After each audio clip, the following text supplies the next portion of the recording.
देखिए, बिजली की तो बात कहूँ, सरकार बिजली बिल हाफ़ कहती थी, यहाँ पर बिजली हाफ़ हो गया है। आप ग्रामीण क्षेत्रों में देखिए, बड़ा बुरा हाल है। अभी हमारे धमतरी में धान बुआई का समय है और पानी की हमको नितांत आवश्यकता है। धान अर्धजलीय पौधा है, इतने अधिक पानी की आवश्यकता रहती है, लेकिन हमेशा पावर कट रहता है और जितने अधिक कैपेसिटी के ट्रांसफ़ार्मर जो यहाँ पर लगने चाहिए, वो ट्रांसफ़ार्मर नहीं मिल पा रहे हैं।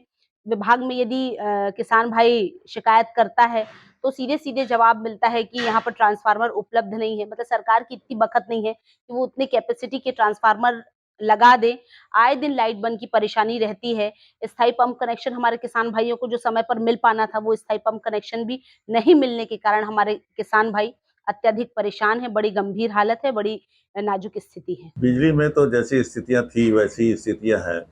कोई बहुत ज़्यादा खास हम नहीं कह सकते कि परिवर्तन आया है, मगर जो आवश्यकता थी, एक जो सरकार करती है रूटीन में, वो काम हुए हैं। नहीं, कटौती तो कम हो रही है, क्योंकि भूपेश बघेल ने जिस तरीके से शिक्षा के हिसाब से, चाहे बिजली की बात हो, इस क्षेत्र में काफ़ी काम किया है।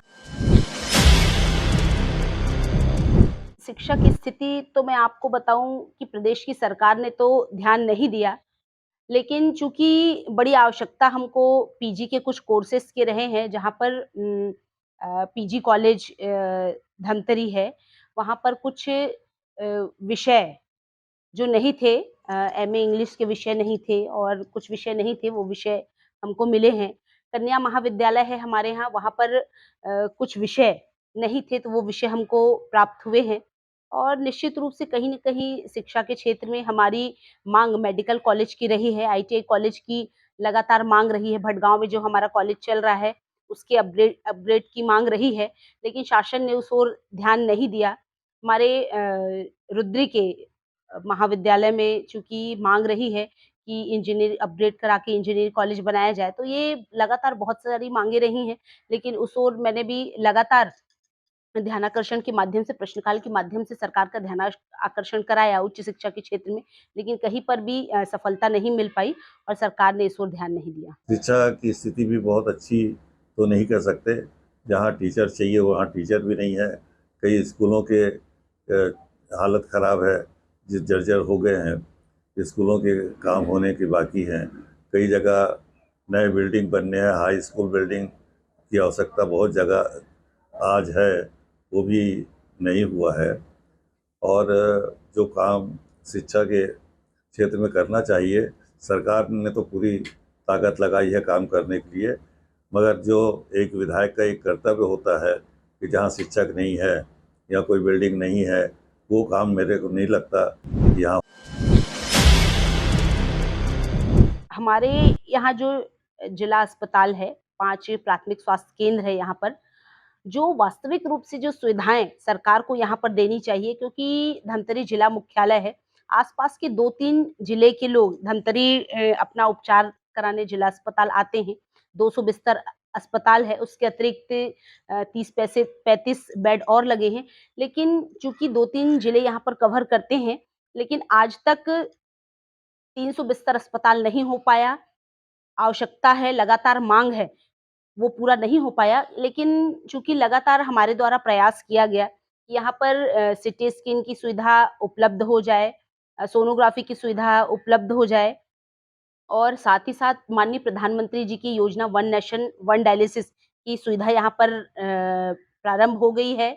जो गरीब तबके के लोग हैं, जो डायलिसिस कराने के लिए रायपुर जैसे बड़े महानगरों में जाते हैं और बहुत पैसा उनको लगता है, तो यहाँ पर मुफ़्त में वो गरीब परिवार के लोग डायलिसिस की सुविधा उनको मिल रही है और ऑक्सीजन का बड़ा प्लांट माननीय प्रधानमंत्री जी के माध्यम से, केंद्र सरकार के माध्यम से एक बड़ा ऑक्सीजन प्लांट भी यहाँ पर लगा है और आईसीयू के कुछ बेड भी बढ़े हैं और साथ ही साथ ऑक्सीजन के बेड बढ़े हैं, तो कहीं न कहीं प्रयासों से यह सफलता हमको मिल पाई है। मेरे टाइम पे जो सैंक्शन हुआ था, वो बिल्डिंग जो मतलब रूम्स एक्स्ट्रा जो बनने थे, वो रूम तो एक बने हैं। उसके बाद मैं समझता हूँ कि जो विकास होना चाहिए था, वो नहीं हुआ। डॉक्टरों की भी कमी रही। जो डॉक्टरों के लिए विधायक को लड़ना चाहिए, शिक्षक के लिए लड़ना चाहिए, वो लड़ाई विधायक के द्वारा नहीं हुई। मेडिकल कॉलेज का सपना अधूरा रह गया। मेरा सपना मेडिकल कॉलेज का निश्चित ही अधूरा हो गया, क्योंकि मेरे विधायक नहीं बनने के कारण ये रुक गया। और आज मैं विधायक होता तो निश्चित ही मेडिकल कॉलेज, आज सरकार कांग्रेस की थी, मेडिकल कॉलेज यहाँ पे चालू हो जाता। देखिए, धमतरी ही विधानसभा ने बल्कि पूरे प्रदेश की स्थिति में कहूँ, सड़कों की स्थिति बड़ी नाजुक है। आप देख रहे हैं यहाँ पर सड़कों में चलना दूभर हो गया है। सड़कें कम दिखती हैं, गड्ढे ज़्यादा दिखते हैं। इन 4 सालों में प्रदेश की कांग्रेस की सरकार ने ना तो नवीनीकरण के लिए, ना तो रिन्यूअल के लिए ₹1 का भी पैसा नहीं दिया है। सड़कों की हालत बड़ी गंभीर है, चलने में लोगों को बड़ी परेशानी हो रही है। तो इस तरह की प्रदेश की सरकार है कि बड़ी-बड़ी बातें करती है, हमने ये बना दिया, ऐसा किया, लेकिन अभी तक जो वास्तविक रूप से जो आवश्यकता है, निर्माण कार्य की जो आवश्यकता है, इंफ्रास्ट्रक्चर की जो आवश्यकता है, वो रोड की हालत बड़ी गंभीर है और इस ओर शासन ने ध्यान नहीं दिया। धमतरी विधानसभा की स्थिति जो मेरे टाइम पे थी, उससे बेहतर कभी हो नहीं सकती, क्योंकि आज 5 साल में जो धमतरी के सड़कों का काम होना चाहिए था, एक भी काम ऐसा नहीं है जिस रोड के लिए हम कह सकें कि रोड बने हैं, सड़क बने हैं। और निश्चित ही मैं समझता हूँ कि जिस तरीके से विकास होना चाहिए वो नहीं हुआ।